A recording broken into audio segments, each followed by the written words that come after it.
Така, веднаш повестите минути за првиот разговор во студиото, актуелните политички случувања и комплексната, би ја нарекла, тема околу мигрантите која што се наметна во домашната јавност кај нас и на политичката сцена. Добар ден му велам на универзитетскиот професор Оливер Андонов. Добре дојдовте во емисијата да поразговараме, како што споменав, на актуелните политички теми, меѓу кои што и темата која што изминатиот период е фокусирана целата, да речам, јавност околу мигрантите. Добар ден, благодарам на поканата. Јас така малку иновација, прв пат да употребам компјутер на едно интервју. Повеќе беше за онај дел кој го најавивте дека нешто ќе зборуваме околу стратегијата за безбедност на Соединетите држави, а бидејќи не сакам напамет да ја учам, а имам неколку пати прочитав и дадов своје мислење, ставив, така да така, секако тоа ќе биде едно од прашањата, меѓутоа на самиот старт она што можеби е во фокус на јавноста, имајќи во предвид дека се води жестока полемика околу политичките опоненти, власта и опозицијата за темата мигранти. СДСМ најави резолуција и побара председателот на СДСМ пратениците да ја изгласаат. ВМРО најави исто така резолуција, меѓутоа велат од СДСМ коментираа дека тоа ја критикуваат формулацијата практично.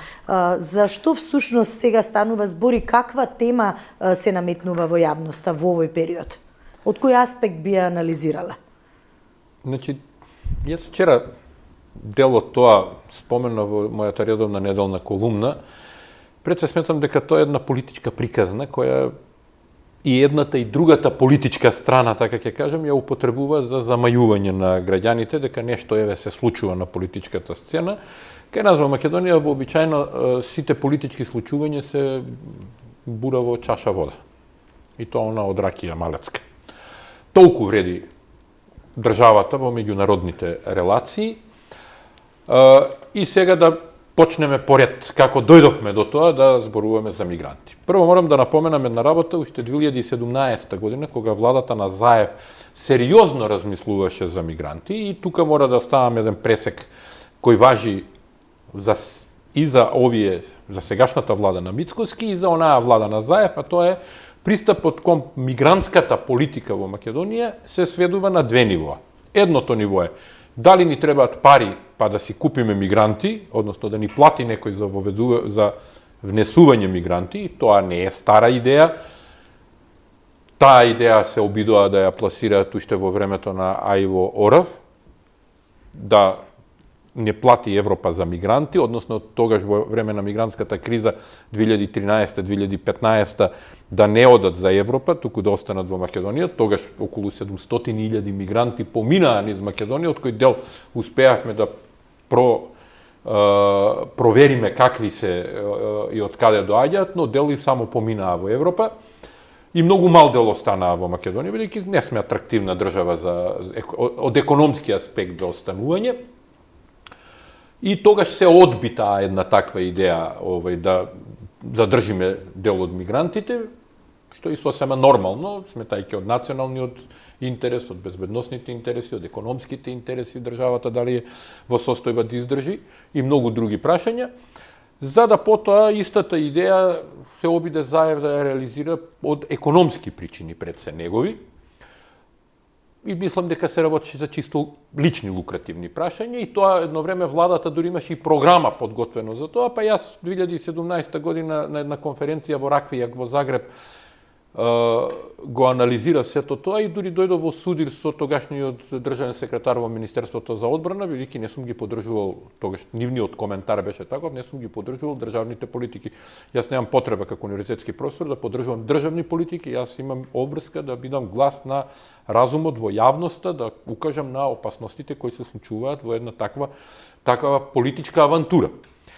И тогаш пропадна таа работа, очигледно се дигна тензија и пропадна таа работа, а пропадна пред се не само поради тензијата, туку поради неспособноста да се изменаџира еден таков процес, бидејќи за да вие менаџирате таков еден процес, пред се треба да имате силна економија, треба да имате стабилни институции кои ќе извршат интегрирање на мигрантите, па дури и ние да ги поканиме да дојдат. Ете, не треба некој да ни плаќа за да земеме мигранти, ние да поканиме мигранти да дојдат, бидејќи имаме недостиг од одредени профили на работна сила, да се изврши проверка на тие мигранти, да се инкорпорираат во општеството, значи интеграцијата во општеството ја вршат институциите.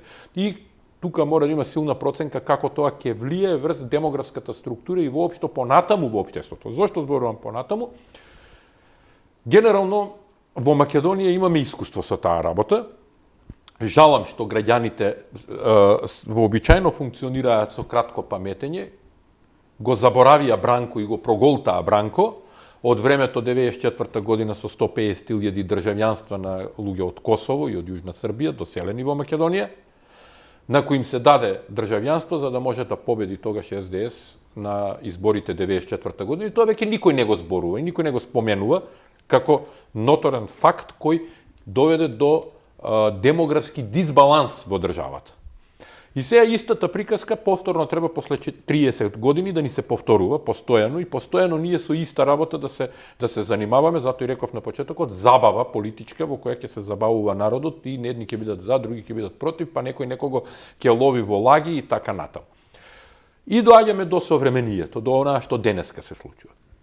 Најпрво треба да биде јасно. Ние имаме стратешко партнерство со Велика Британија. Со Обединетото кралство потпишавме стратешко партнерство пред скоро година дена. 8 точки од договорот е на 2 листа, 8 точки, секој може јавно да го види договорот е многу јасен, прецизен и тука нема ништо спорно. Тоа што британците, пред да се потпише договорот, упорно го укажуваа на владата на Мицкоски дека треба да ја засилиме Македонија инфраструктурно, со капацитети, со транспортни рути и да ја подигнеме во рамките на НАТО од едно бедно тактичко ниво, барем на оперативно ниво да бидеме во НАТО, значи доверлива членка на НАТО и стабилна, тоа тој не го свати на еден нормален начин, па му се понуди партнерство. Во тоа партнерство не ни се понуди нам кредит од Велика Британија во износ од 6 милиарди евра или 5 милиарди фунти, туку ни се понуди гаранција дека британската влада под одредени услови ќе гарантира за кредит што ние би го зеле, но стриктно кредити за кои постојат проекти. Ние година дена скоро немаме ни еден проект изготвен. А тие проекти се однесуваат на Министерство за транспорт и врски, Министерство за здравство, Министерство за одбрана, Министерство за образование, значи ние имаме интероперабилност во рамки на владата, владата треба да ги прави тие соединување на министерствата во рамки на поднесување на едни такви сериозни проекти и кога тие проекти ќе ги евалуира британските фирми кои ќе бидат задолжени за тоа, кога ќе поминат кај банките, комерцијалните банки, нас ќе ни биде одобрени средства исклучиво за еден таков проект. Односно за тоа што се вели, например, изградба на коридор 10 или коридор 8. И тогаш тие пари под надзор на британски фирми и нивни технолошки надзор, односно надзор на изградбата, ќе може да се реализираат во Македонија и ќе се контролира трошењето на пари. Односно, нема да може од тие пари, жаргонски, народски кажано, да се украдат за приватни интереси и за подмирување на социјала, туку ќе влезат во навистина потребна инфраструктура. Ние, напоменувам, година дена подоцна немаме ништо од тоа. Но, аналогно на тоа, бидејќи очигледно е дека имаме сериозни проблеми, нешто со буџетот се случува, па затоа најавуваат те ќе нема затварање на трезорот денеска, очигледно е дека недостасуваат некои пари во буџетот.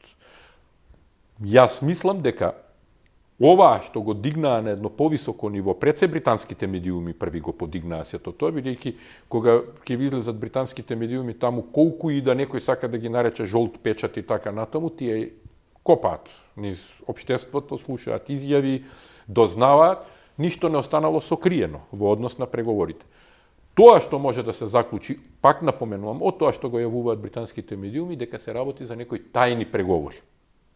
И јас само се прашувам, дали на крајот некој преземал, се понудил да преземе, бидејќи во договорот за стратешко партнерство нема такво нешто, ова е нешто надвор од тој договор, да ние внесеме мигранти, а знаеме каква е состојбата во Британија. Вие во Кале, во Франција, имате цел камп на мигранти, каде што постојано се движат помеѓу 2.500 и 3.000 мигранти има во самиот камп, а секојдневно одат на разни начини преку Ламанши се дават таму и се што се случува за да влезат на островот. Ако Британија има таков сериозен проблем, а го има, јас пред 10 месеци бев во Британија на едно предавање на Кембридж и видов со што се соочуваат и ги видов и стратешките погледи нивни какви се, ние може да очекуваме дека тие ќе барат начин да си го решат прашањето. Тоа прашање овде со декларации од собрание, со препукувања политички не се решава. Ние немаме договор јасен за таа работа, но ако преземе обврски нашата влада и со таен договор, а луѓето очигледно во владите кај нас се замислуваат дека се многу умни и многу способни дипломати, па може тајно да договараат, односно мислат дека со полтронизирање кон нашите стратешки партнери или големите сили ќе успеат да дојдат до политички поени да се допаднат, многу се зафркнале, тоа не функционира така, таму треба јасен став и разговор, не полтронизирање, бидејќи тоа утре ќе се врати на штета на нас, како држава, нема да не гледаат сериозно, туку секогаш ќе ви кажат дај некој кој ќе ни ја заврши оваа работа, а тоа е вон системот. Мене тоа што ме плаши во моментот е дали ќе дојде до реално примање на мигранти, во кое граѓаните нема да реагираат, ќе бидат умртвени, бидејќи сета оваа тензија која сега го троши јавното мислење и јавниот дискурс, ќе ги умртви граѓаните, ќе дојдеме во ситуација да го проголтаме како граѓани тоа што го проголтавме 94 година од Бранко, тоа што Назаев не му успеа, но затоа му успеа името да го смени, па го проголтавме, па дали сега и од Мицкоски ќе проголтаме некоја ваква глупост, многу брзо ќе можеме да видиме. Но професоре, во меѓувреме мора да споменеме, јас внимателно ве следев, ние сега дури се соочуваме со една друга работа. Власта најавува дури обвинителството да се вклучи, па и кривични пријави доколку се разговара за оваа тема. Сепак е сериозна тема која што кажавте, ја отворија британски медиуми. Не можеме ние така се повикуваме на дебата која што веќе има пошироко значење, а дополнително што и директно нели не засега нас доколку треба да се стави како клучна тема, една од клучните теми на политичката сцена. И тука имаме две нивоа. Едното ниво е тоа што реков, да се троши јавниот дискурс и да се замарат граѓаните, понатаму гледате времето во кое е избрано секогаш тука. Нова година, сега Божик, луѓето малце сакаат да се опуштат, нели? Па нели премиерот зборуваше за тоа да бидеме весели малку и така натаму, нели сега? Сето тоа е дел од креирањето на јавното мислење, кај нас е тоа изразито насилно, изразито проблематично и во тој дел влегува загрозувањето на демократијата. Како вие можете да ми забраните да јас изнесам свој став дека се сомневам во искрените и честни намери на премиерот дека не преговара задкулисно поради што сака сега кога е најден во тесно и кога не е сигурен дека тоа општеството ќе го прифати како решение да го обвини стратешкиот партнер Велика Британија. И во тој контекст уште една напоменување по прашањата на стратешките партнери. Тоа е многу интересна работа. Ние имаме 3 стратешки партнери: Велика Британија, Турција и Соединетите Американски држави. Дека размислат граѓаните со кого ние имаме воопшто искрени односи во тие стратешки партнерства. Што дополнително предизвикува сомнеж во односот и на премиерот и на неговата влада сега кон сериозниот пристап на Македонија кон стратешките партнери. Пред скоро година дена, на 1 март ќе биде година дена, како беше премиерот, еднодневна посета на Турција, кај Ердоган, посетата заврши со да го потрошиме денот. Требаше во ноември да има економски форум, така, со Турција не се одржа. Требаше да дојде фабрика за дронови, не се одржа. Требаше да соработуваме во наменската индустрија, нема ништо. Ништо нема, за година дена нема помрднување, тоа значи неспособност на владата за развивање проекти. Нели бевме први до Трамп на редот. Нели на инаугурациите на Трамп од надвор ги гледавме.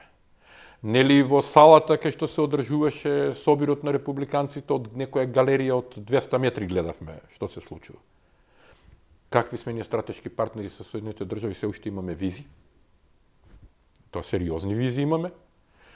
Какви сме ние стратешки партнери со Соединетите држави, имаме царини, 33% царини имаме. Какви се ние стратешки партнери со Соединетите држави? Ние купуваме оружје, не добиваме донација од оружје, ние повеќе донација оружје добивавме од Турција. Накрат, какви сме стратешки партнери со Велика Британија, ајде што не ги користиме поволностите за нивни гаранции за регулирани проекти на кредити од банки, ние со нив имаме визи. И тие се сериозни визи. Значи, во што се согледува нашето партнерство? Во пиарот. Тоа граѓаните треба да го сватат. Само да сеисликаме, да покажеме ние нешто работиме. Конкретни резултати нула. Но во меѓувреме овде се наметнува и уште една клучна политичка тема, која што чинам дека сега и ова што го рековте и од економските предизвици и од овие политички теми кои што се наметнуваат секојдневно како да отиде во втор план, а тоа се уставните измени и нели она што можеби и во сите извештаи беше нотирано докаде сме со реформите кои што ќе бидат клучни за откочување на тој евроинтегративен пат, ако може така да го кажеме. За да го анализираме извештајот на Европската Унија, Европската комисија, ни треба можеби цела емисија посебно за таа работа. Но уставните измени спаѓаат во делот на демократијата. Заканата дека ќе се вклучи обвинителството, а ние да не смееме темата мигранти да ја допираме и да ја дискутираме во јавноста, е токму удар врз демократијата. Ние сме доведени во состојба да ја браниме демократијата, буквално денеска и јас и вие ја браниме демократијата со тоа што му прекосиме на премиерот и на неговите недоветни изјави дека тој ќе го вклучи обвинителството. Нека го вклучи обвинителството. Зашто обвинителството би не обвинило нас за забрана на говор, на мислење, на искажување на мислење? Тоа се уставни категории. Тоа се удари врз демократијата. Но тоа е наменето за луѓе кои немаат можеби толку сознание или се во еден друг круг на светоглед, па се плашат од тоа, леле, обвинителство ќе ме повика. Нема проблем, нека не повика обвинителство, да кажеме што имаме да кажеме. Посебно, можам да зборувам за себе, како човек кој во академската јавност има слобода на анализи и на укажување на работите, а вие, веројатно од ваша страна, како слобода на медиумите да кажат тоа што е. Токму затоа, внесувањето на бугарите во устав е дел од демократското прашање. Колку да тврдат не е дел од Копенхашките критериуми, зошто да не е дел од Копенхашките критериуми? Потполно е дел од Копенхашките критериуми, согласно одредбите на уставот на Македонија. Потполно. Но, побитно за нас, не влегувам сега во етничките прашања, во националните прашања, да се дистанцираме, дека не сме бугари, дека сме македонци и така натаму. Тоа го отвара патот кон Европска Унија. Што значи тоа? Тогаш не ти требаат дополнителни договори ни со Велика Британија за реадмисија на бегалци, ниту со било која друга земја. Ти си дел од Европска Унија, важат европските закони за реадмисија. И тогаш влегуваш во некои други процеси. Но најбитното од се, влегуваш во процесите кои се нарекуваат реформи. Нели требаше да бидеме најдобриот ученик на Балканот. Испадна дека сме најлошиот. Јас ви гарантирам дека и да ги внесеме бугарите, а да не мрднеме во ништо друго, ќе ни дадат забелешки. Вие гледате дека пред некој ден Франција и даде забелешки на Црнагора во блокирање. Но тие забелешки не беа политички, беа економски. За фирмите и за финансирањето. Зошто? Па затоа што, знаете колку имот во Црнагора имаат руси. И чието имот се. Значи, тоа е одбраната на Европската Унија која се случува заради засилување на Европскиот континент и Европската Унија како геополитички актер. Така. Декемврискиот самит на Европската Унија сега за 2 дена е 17 и 18, последен нели за оваа година како едно заокружување, се најавуваат нели бројни теми кои што директно Европската Унија ги има на масата, меѓутоа очекувано е дека и во делот за мигрантите ќе биде зборувано. Па тие имаа веќе регулатива дополнителна за мигрантите и тоа е сосема очекувано. Значи, покрај тоа што Европската Унија има своји регулативи како се врши реадмисија и како се постапува со мигранти, плюс тоа да не забораваме дека Европската Унија и како Унија и поединечно државите членки на Европската Унија како национални држави, односно како меѓународно правни субјекти и внатре во државите имаат доволно институционален капацитет да ги интегрираат мигрантите во општествата собствени и да успеат да ги да наметнат начин на реадмисија, па дури и по цена да се вратат таму од кај што дошле. Така. Го споминавте на почетокот, рековме дека една од темите ќе биде и новата стратегија за национална безбедност на Соединетите Американски држави. Кој е, да кажеме, планот на администрацијата на американскиот председател Трамп, вклучително и за Западен Балкан, можеби и за Македонија во крајна линија? Планот на, да го наречеме тоа администрација на Трамп, не можеме баш, затоа што не сум сигурен колку е тоа администрацијата на Трамп вклучена како администрација, тоа е администрација на Соединетите Американски држави. И тука морам да напоменам пред да навлезам во таа анализа една работа. Македонија има односи со Соединетите Американски држави, не со Трамп. Државите не градат поединечни односи. Личните односи се на лично ниво, не се на државно ниво. Утре нема Трамп да биде председател, ќе биде некој друг председател. Нас, Соединетите држави, ни требаат како партнер. Нас, Соединетите држави, ни се урнек, барем ни беа досега урнек на демократија, и јас мислам дека таму ќе се вратат работите. Еве гледате што се случува и во Њујорк, и некоја нова идеолошка, некој нов идеолошки пристап се случува таму како спротивставеност на идеологијата, ако има идеологија на Трамп. И мора да знаеме тука дека тоа што ова посебно за овие прорусиве во Македонија кои се големи протрамписти во последно време, дека движењето Мага, а и за граѓаните да знаат, не е измислица на Трамп. Движењето Мага е формирано уште 36-та година и било во тој период многу пронацистичко. Значи, не употребувам термин прогерманско, употребувам термин пронацистичко. Дури во тој период во Соединетите држави имало и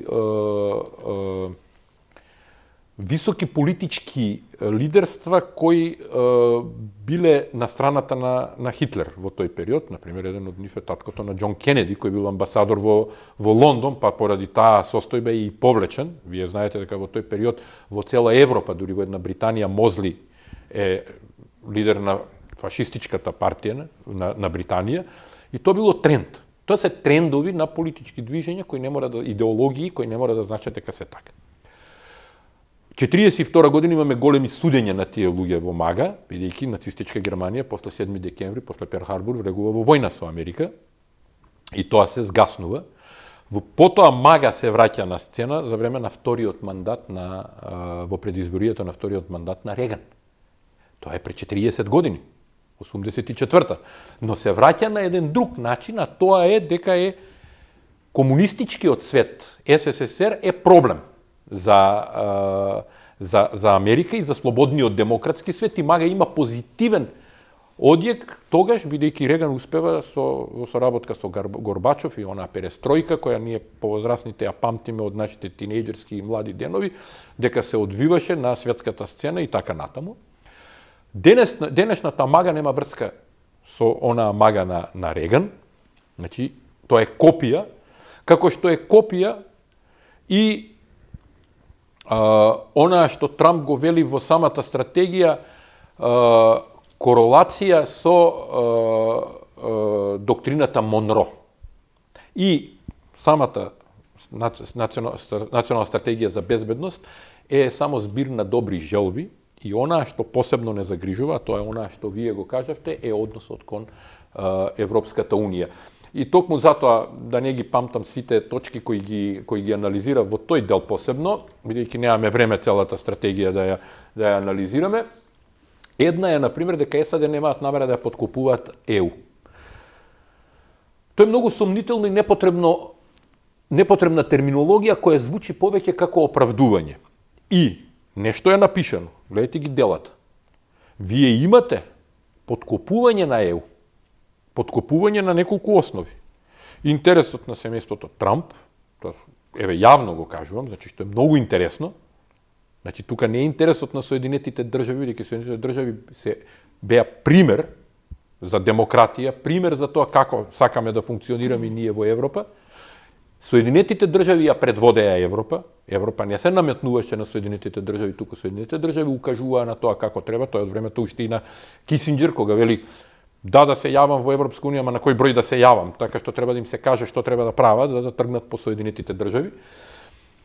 И зошто некој во една стратегија национална за безбедност би ја ставал Европа како точка на разгледување и би објаснувал за тоа дека нема намера да ја поттикнува подкопувањето на Европска унија, од друга страна соработува со Русија и вели Русија не е непријател, не е сојузник, но не е ни непријател. А што е? Или да се вратиме назад каде што се вели ние ќе соработуваме со сите со кои имаме интерес без разлика на тоа какво има идеолошкото и политичкото уредување. Тоа значи дека вие ќе соработувате со Северна Кореја. И од тука е многу јасно дека договорот Трамп-Путин е всушност договор Молотов-Рибентроп, во кој вели ние, во кој пред се Европа е таа која треба да биде клекната на колена. Вие не ја подкопувате Европа, но во исто време на Европа и создавате проблем, например, поддржувајќи одредени политички влади во Европа, па внатрешно разединувајќи ја Европа, например. Што значи тоа дека вие нема да се однесувате исто кон Европска унија, како што ќе се однесувате кон Унгарија или Словачка, да кажеме. Тоа е сериозно пореметување на состојбите и на заедничката политика на Европската унија. И тука која е целта? Да се подигне Русија? Економијата на Русија, на Путин да се спаси? Истрошена од војната, тие самите признаваат дека економијата им е падната. Понатаму, што треба Европска унија да направи? Па тоа што Европска унија треба да го направи единствено да ја одбрани демократијата и да тргне напред. Да не се дозволи осакатување територијално на Украина, бидејќи тоа се последици врз Европа, тоа е нарушување на меѓународниот поредок. И секако Европа да се осамостоли, што побрзо да се осамостои. Македонија, како европска држава, припаѓа првенствено на Европа.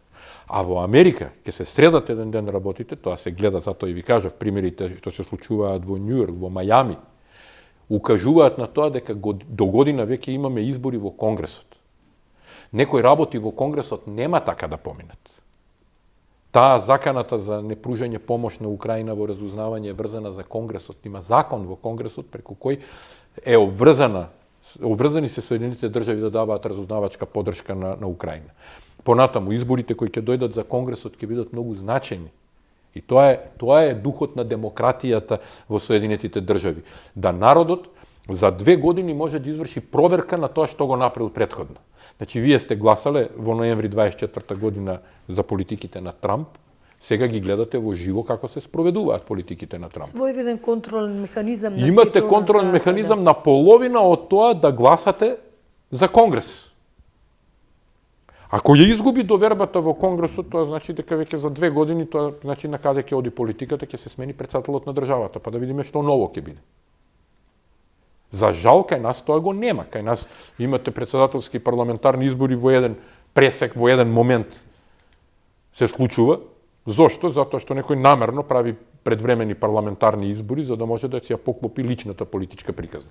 И да се вратиме на тоа што самата стратегија американска го зборува, например, вели трговската нерамнотежа со Европската унија, како тогаш зборуваме ние за партнерство помеѓу САД и Европската унија, ако имаме конкуренција, зборува за конкуренција. Понатаму, да се спротивстават на бирократските политики што го ограничуваат економскиот раст. Тоа се чисти небулози, па Европа е најбогата од Претходно се тврди дека Европа е доволно богата да може да придонесува во НАТО. Да, точно, Европа е доволно богата и треба да придонесува во НАТО, но да не заборавиме дека Соединетите држави бараа Европа, посебно Германија, да не придонесува во војното вооружување како искуство на претходните 2 световни војни. Што ќе значи сега ако вие на Германија и вратите таква можност? Тоа е многу интересен начин на размислување. Германија денешна, каква што ја гледаме, се конструираше по примерот и по барањето на Америка и на Маршаловиот план. Таков е и уставот.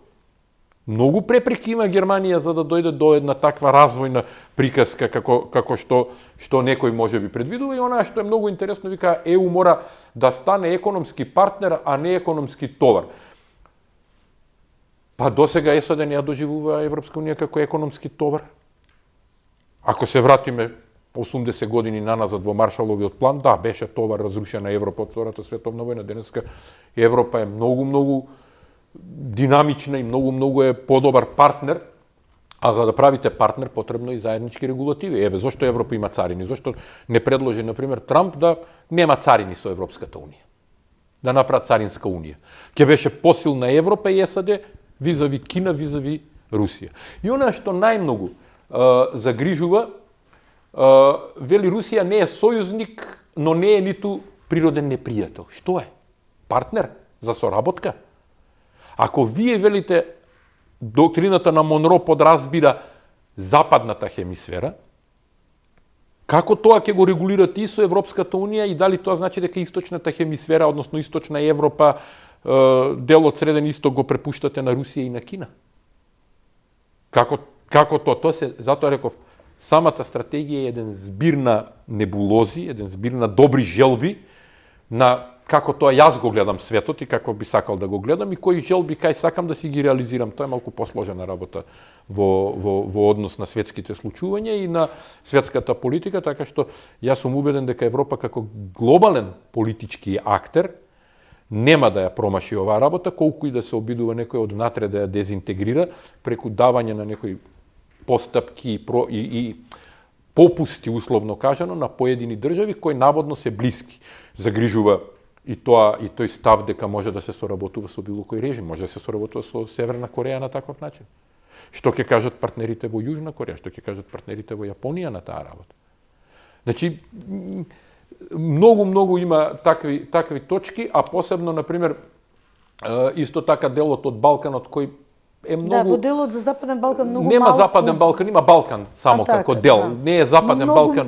Многу малку се чини во фокус. Тоа е многу малку, неколку, тоа се 4 точки во кои вели вика тоа е, например, една точна констатација дека Балканот е геополитичка точка каде што Европа честопати не успева да одржи стабилност.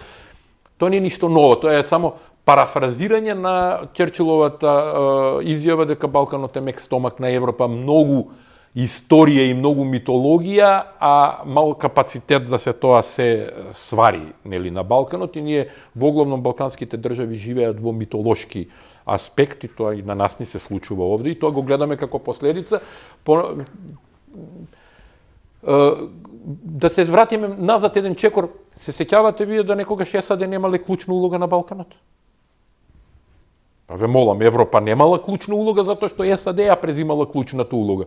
Кој ја водеше операцијата на Косово 99 година?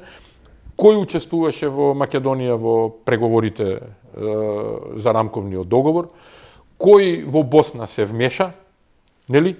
Кој се вмешуваше во Хрватска и кој го правеше Холбруковиот план, нели? За З4 планот. Значи, мислам да не забораваме, тоа се случуваше пред 30 години, ние сме сведоци на тие состојби.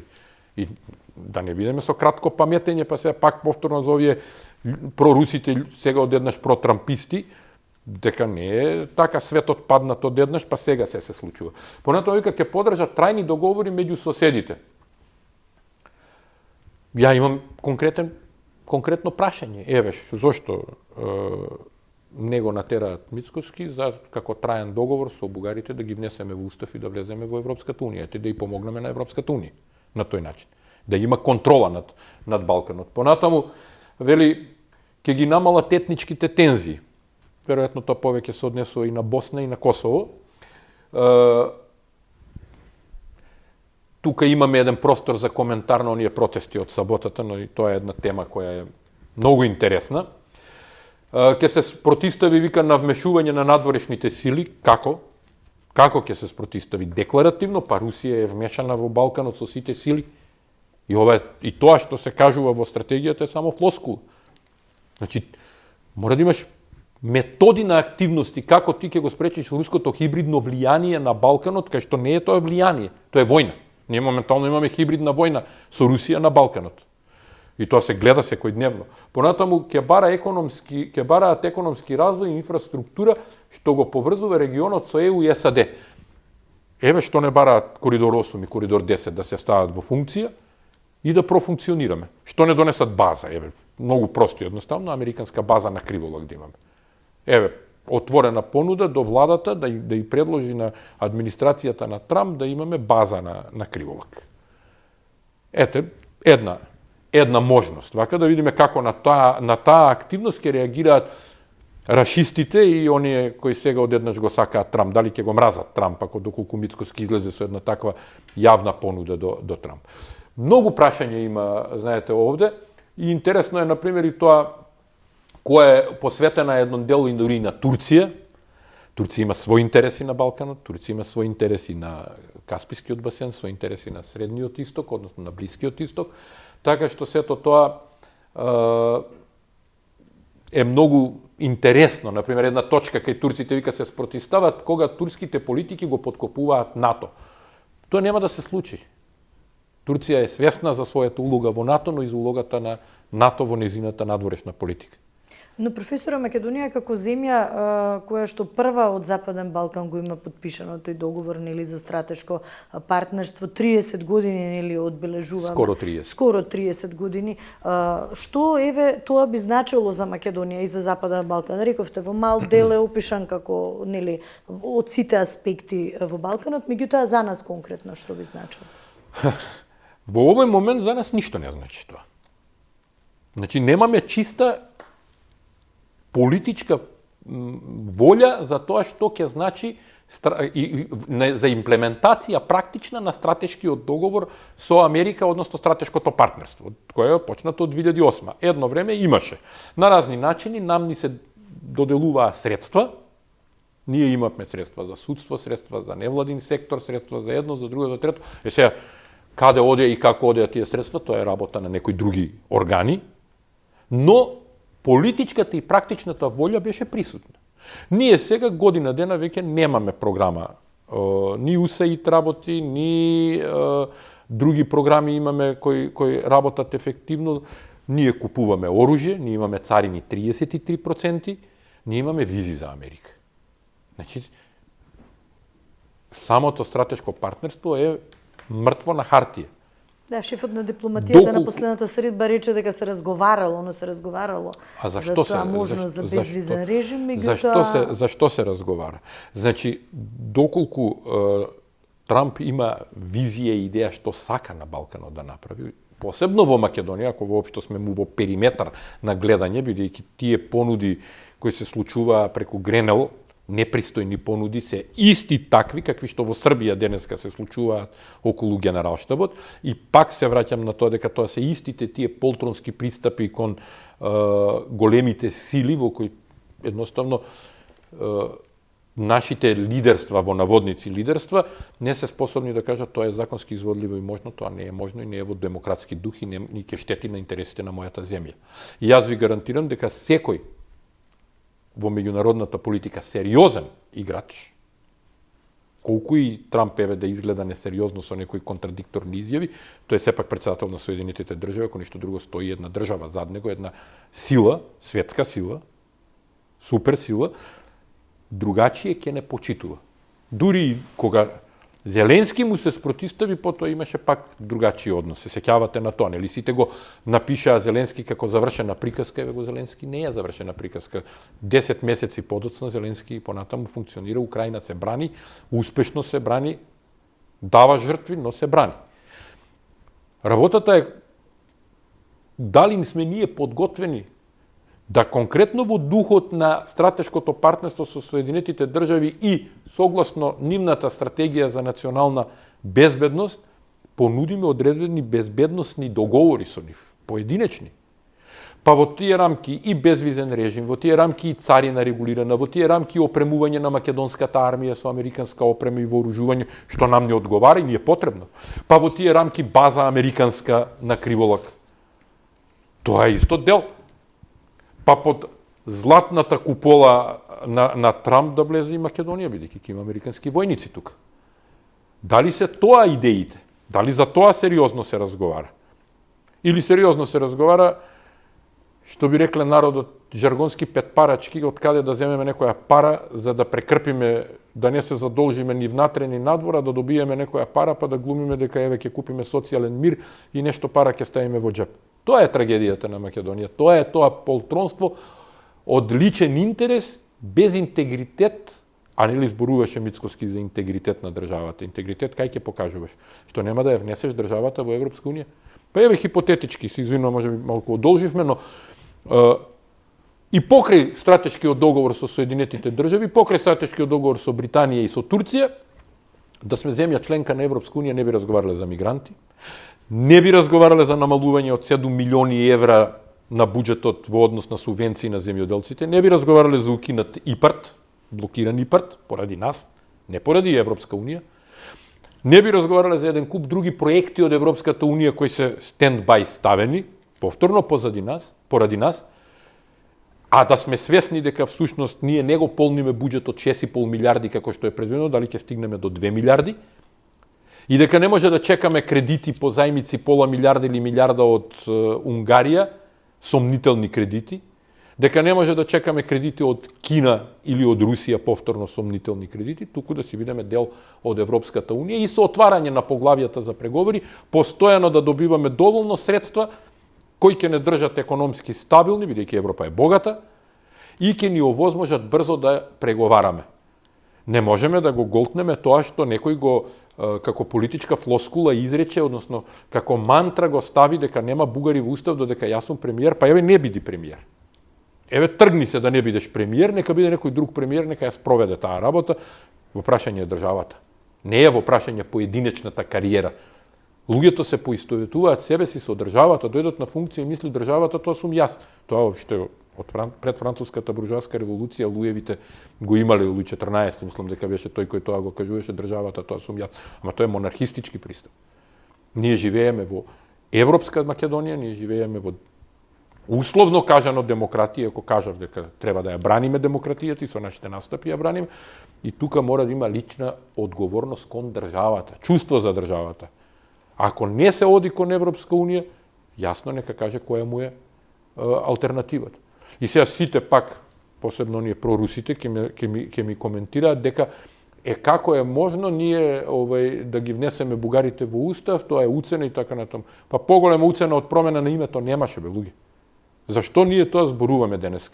Ние треба да зборуваме за отварање на Македонија и за Македонија економски просперитет. На тој начин можеби, велам, ќе се вратат нашите кои се иселија 30% од населението во Македонија, ќе си се врати и не ни требаат мигранти, не ни треба увезување на работна сила. Така, ви благодарам многу за издвоеното време, професоре, навистина сериозни теми и интересни за сумирање, за она што велиме за поглед наназад, но секако и за поглед напред, се во интерес на нашите граѓани, она што реално премногу долго го очекуваме, а го заслужуваме подобар, поквалитетен живот за сите да има.